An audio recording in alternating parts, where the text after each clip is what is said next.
آسماں پر رمضان کا ہے چمکا، آؤ کرے عبادت رمضان کے دنوں میں۔ اظہار چینل کے ناظرین السلام علیکم ورحمۃ اللہ وبرکاتہ۔ نحمدہ ونصلی ونسلم علی رسولہ الکریم۔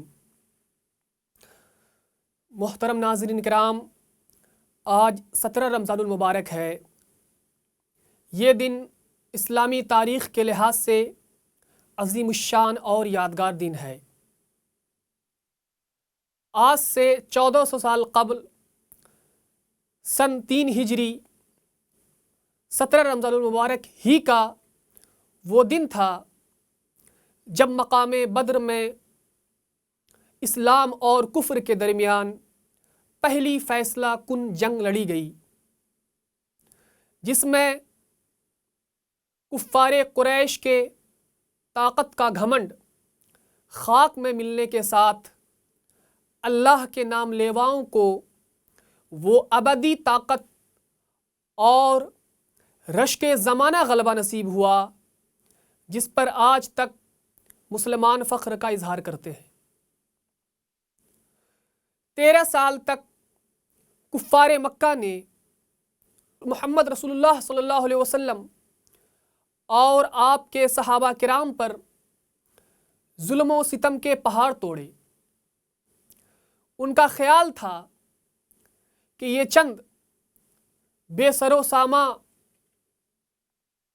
سر پھرے بھلا ان کی جنگی طاقت کے سامنے کیسے ٹک سکتے ہیں، لیکن قدرت کو کچھ اور ہی منظور تھا۔ 17 رمضان المبارک سن 3 ہجری وہ دن ہے جب کفر و اسلام کا پہلا معرکہ پیش آیا تھا۔ بدر کا میدان اس معرکہ میں اہل ایمان کی کامیابی اور اہل کفر کی شکست فاش کا گواہ ہے۔ یہ وہ دن ہے جب اپنی عددی اکثریت، اسلحہ کی فراوانی اور مادی وسائل سے مالا مال ہونے کے غرور میں کفار نے یہ سوچا کہ وہ یثرب کی چھوٹی سی بستی جو کہ اب مدینۃ النبی بن گئی ہے، اس پر چڑھائی کر کے اسلام کے چراغ کو گل کر دیا جائے تاکہ جہالت کی تاریکی کبھی دور نہ ہو اور دنیا ایمان کی روشنی سے منور نہ ہو پائے۔ لیکن بقول شاعر، نور خدا ہے کفر کی حرکت پہ خندہ زن، پھوکوں سے یہ چراغ بجھایا نہ جائے گا۔ محترم ناظرین کرام، اللہ کی خاص فتح و نصرت سے 313 مسلمانوں نے اپنے سے 3 گنا بڑے لو لشکر کو اس کی تمام تر مادی اور معنوی طاقت کے ساتھ خاک چاٹنے پر مجبور کر دیا۔ دعائے رسول صلی اللہ علیہ وسلم اور جذبہ ایمانی سے 70 جنگجو واصل جہنم ہوئے۔ 14 صحابہ کرام نے داد شجاعت کی تاریخ رقم کر کے شہادت پائی۔ اس دن حضور صلی اللہ علیہ وسلم نے یہ دعا فرمائی تھی، اے اللہ، میں تجھ سے سوال کرتا ہوں کہ اپنا وعدہ اور قرار پورا کر۔ یا اللہ، اگر تیری مرضی یہی ہے کہ کافر غالب ہوں تو پھر زمین میں تیری عبادت کرنے والا کوئی نہیں رہے گا۔ اسی لمحے رب کائنات نے فرشتوں کو وحی دے کر بھیجا۔ اللہ کا ارشاد ہے، اذ یوحی ربک الی الملائکۃ انی معکم فثبتوا الذین آمنوا۔ اے محبوب، میں تمہارے ساتھ ہوں، تم اہل ایمان کو ثابت قدم رکھو، میں کافروں کے دل میں رعب ڈال دوں گا۔ سنو، تم گردنوں پر مارو اور ان کے پور پور پر مارو۔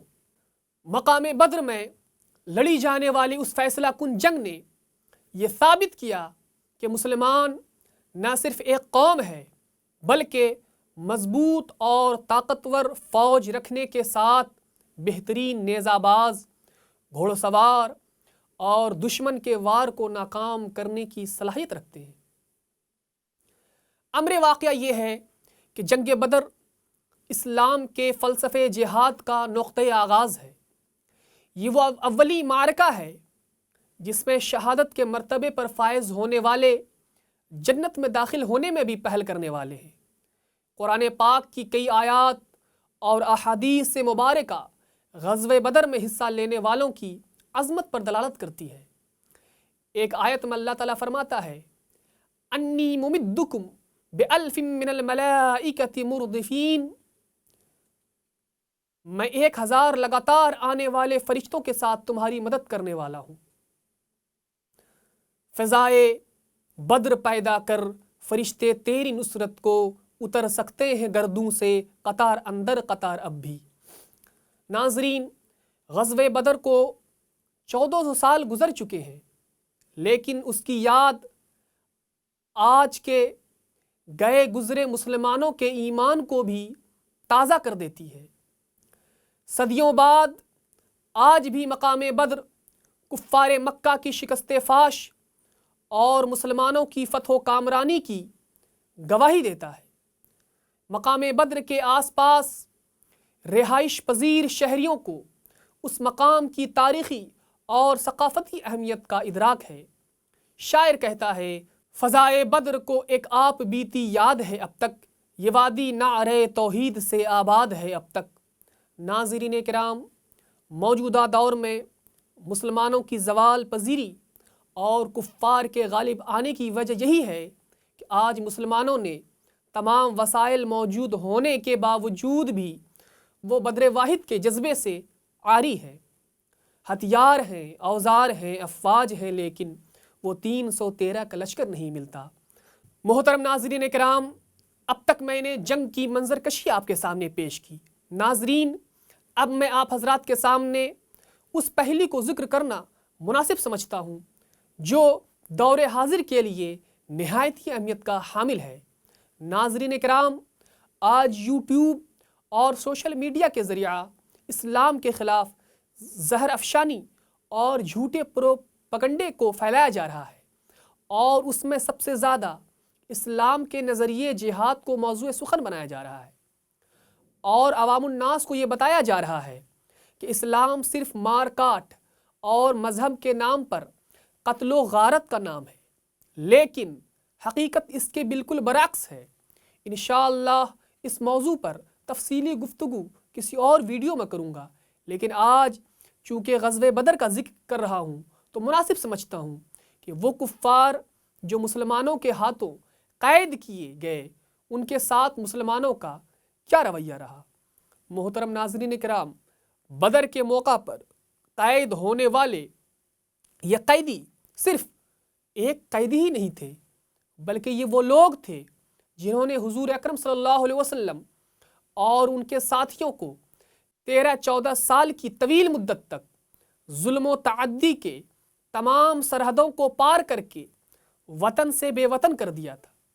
جب یہ پردیسی اجنبی شہر میں اطمینان کی سانس لینے لگے تو اس کو بھی قریش قوم ہضم نہ کر سکی، اور مدینہ پر کاٹ کھانے کے لیے، مار کھانے کے لیے چڑھ آئے، لیکن رب برحق نے انہیں اوندھے منہ گرایا، انتہائی شرمناک شکست سے دوچار کیا، اور بدر کے موقع پر 70 کفار قریش قید ہو کر مسلمانوں کے ہاتھ آئے۔ محترم سامعین کرام، قربان جائیے اس محسن انسانیت پر کہ ان تمام مظالم سہنے اور ان قریشیوں کی دوہری دشمنی برداشت کرنے کے باوجود ان کے ساتھ اچھے سلوک کی تلقین کی، اپنے مختلف ساتھیوں میں تقسیم کر دیا۔ تاریخ شاہد ہے کہ نبی کے ان دیوانوں نے مہمانوں کی طرح ان قیدیوں کا دیکھ بھال کیا، خود کھجور پر اکتفا کر کے انہیں روٹی کھلائی۔ ایک قیدی ابو عزیز کا بیان طبری نقل کرتے ہیں کہ میں جن انصاریوں کے پاس قید تھا، جب وہ لوگ صبح شام میرے سامنے کھانا لاتے تو روٹی سالن میرے سامنے رکھ دیتے تھے اور خود کھجوریں اٹھا لیتے تھے۔ مجھ کو شرم آتی اور میں روٹی ان کے ہاتھ میں دے دیتا، لیکن وہ ہاتھ بھی نہ لگاتے اس روٹی کو اور مجھ کو واپس کر دیتے۔ جب یہ قیدی مسجد میں لا کر باندھے گئے اور بندھے قیدی رات کو بندش کی تکلیف سے کرا رہے تھے، جس کی وجہ سے حضور اکرم صلی اللہ علیہ وسلم کی نیند اڑ گئی اور آپ صلی اللہ علیہ وسلم پوری رات کروٹیں بدلتے رہے، صحابہ نے یہ سمجھا کہ یہ بے چینی صرف چچا کی وجہ سے ہے۔ تو صحابہ کرام نے حضرت عباس کی بندش ڈھیلی کر دی جو حضور کے چچا تھے، لیکن اس کے بعد بھی حضور صلی اللہ علیہ وسلم اسی طرح پریشان حال تھے۔ پھر آپ نے حکم دیا، یعنی حضور سرور کائنات صلی اللہ علیہ وسلم نے حکم دیا کہ سارے قیدیوں کی بندش ڈھیلی کر دو، اور اس کے بعد تمام قیدیوں کی بندش ڈھیلی کر دی گئی، اس لیے کہ در حقیقت حضور سرور کائنات صلی اللہ علیہ وسلم کی بےتابی اور بے چینی صرف خونی رشتہ کی وجہ سے نہیں تھا کہ حضرت عباس آپ کے چچا تھے اس وجہ سے نہیں تھا، بلکہ حضور صلی اللہ علیہ وسلم کی بے چینی کے پیچھے انسانی ہمدردی تھی۔ اسی وجہ سے چچا کے علاوہ بھی دیگر قیدیوں کے بندش کو ڈھیلی کروایا۔ ناظرین کرام، ایک قیدی سہیل بن عمر نہایتی فصیح و بلیغ شخص تھا، حضور کے خلاف ہر وقت زہر افشانی کرتا رہتا تھا، گالی گلوچ بکتا تھا۔ حضرت عمر نے ان کے دانت اکھڑوا دینے کا مشورہ دیا کہ حکم دے تو ہم اس کے دانت اکھڑوا لیں۔ حضور نے سختی سے منع فرمایا، نہیں، اس کا دانت نہیں اکھڑا جائے گا۔ یہی نہیں، بلکہ حضور سرور کائنات صلی اللہ علیہ وسلم نے ان قیدیوں کے گندے کپڑوں کے بدلنے کا بھی حکم دیا کہ جن کے کپڑے گندے ہو گئے بدل ڈالو۔ جب ان اسیروں یعنی قیدیوں کے متعلق مشورہ ہوا تو حضرت عمر نے تمام کو تہ تیغ یعنی تلوار سے سر کو اڑا دینے کا حکم دیا، اور عبداللہ ابن رواحہ نے نظر آتش کر دینے کا مشورہ دیا، یعنی آگ کے سپرد کر دو، اور حضرت ابوبکر صدیق نے یہ مشورہ دیا کہ ان کو فدیہ لے کر رہا کر دیا جائے۔ تو محسن انسانیت حضور اکرم صلی اللہ علیہ وسلم نے اس آخری مشورے پر فیصلہ فرمایا، یعنی حضرت ابوبکر صدیق کے فیصلے پر آپ نے فیصلہ جاری کیا۔ لیکن رحم و کرم کی بارش یہی ختم نہیں ہو جاتی ہے، بلکہ اس سراپا رحمت صلی اللہ علیہ وسلم نے فدیہ میں بھی ان قیدیوں کی حیثیتوں کا مکمل لحاظ رکھا۔ چنانچہ جو دولت مند تھے، صاحب ثروت تھے، ان کا فدیہ مال طے ہوا۔ جو صاحب علم و فن تھے، ان کی رہائی کا معاوضہ لکھانے پڑھانے کا کام سپرد ہوا، یعنی جو پڑھے لکھے ہیں، جو لکھنا جانتے ہیں، پڑھنا جانتے ہیں، وہ ہمارے بچوں کو تھوڑا پڑھنا سکھا دو، لکھنا سکھا دو اور جاؤ گھر۔